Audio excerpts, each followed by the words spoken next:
So I recently made this shoe animation in Blender and a lot of you guys really liked it, so I thought why not make a quick tutorial breaking down each of the steps I went through to achieve these results. So yeah, let's jump right into it. So firstly, as you can see how it looks in a viewport, this is how the shoes are moving, and I'll go over how I animated and lit up the scene. So firstly, let me show you the reference I used. This one, this reference my friend Shahib found, and the original idea was his to make this replicate this render in Blender. I think the original one was in Cinema 4D, but we wanted to recreate it in Blender. So we chose this, and I had the idea to animate it. So for the shoe model, I got it online from, I guess, Sketchfab. Yeah, Sketchfab. I got this for free. It's available to download if you want. I'll put it in the link in bio.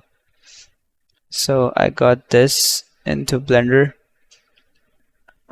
I just applied its default textures. I think it came with the model applied, so we didn't have to do anything else. It just came with the base color, the metallic, the roughness, and the normal map. And as you can see, it's a pretty detailed model. Shout out to the creator. Now, in order to animate it, I first placed these 5 shoes like the reference, as you can see, and I rotated them roughly to match the references I had. Now to animate it, I added an empty in the middle, then I parented the shoes to the empty. After that, I animated the rotation of the empty on the y-axis, as well as the shoe, like here it shoots up, and I had to do a lot of playing around in the graph editor as well to make it match the vibe I was going for. Now as I play, you can see the shoes moving don't look very dynamic, don't look very nice. So what I did to achieve that interesting bend was apply a simple deform modifier to each of the shoe, as you can see, and animated its angle. So now instead of just rotating on the y-axis, it was bending as well, so it gave a pretty interesting look.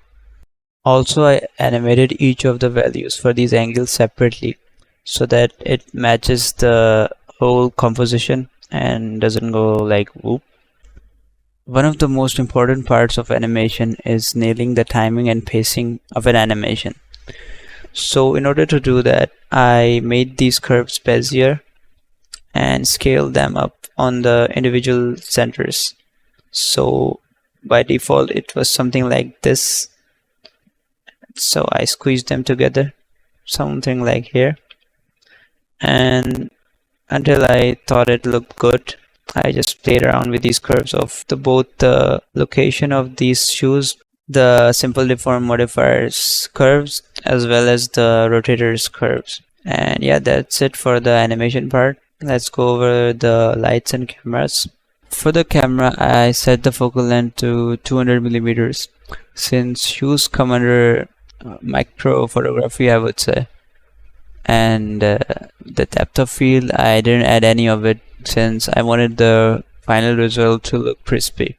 For the lights, I added a bunch of area lights with different shapes, sizes, and strengths. Some backlights, some fill lights, and some area lights with varying strengths to match a cinematic, or I would say dramatic vibe I was going for. But the final results were not looking as good as I wanted, so I switched the whole scene to Blender Octane. And here everything looked a lot better, especially the light fall off and the micro details on the shoes, since Octane deals with light a lot better out of the box than Cycles. I use it sometimes just to get better results if I'm not feeling satisfied with Cycles. And that's it. I rendered it out as a PNG sequence with RGB alpha enabled and composited in DaVinci Resolve. If you found this tutorial helpful, drop a comment down below and let me know. Also, you can DM me on Instagram. I post most of my work there. I'll be linking it below, as well as my friend Shahid's, whose original idea was. And yeah, I'll see you in the next video. Peace.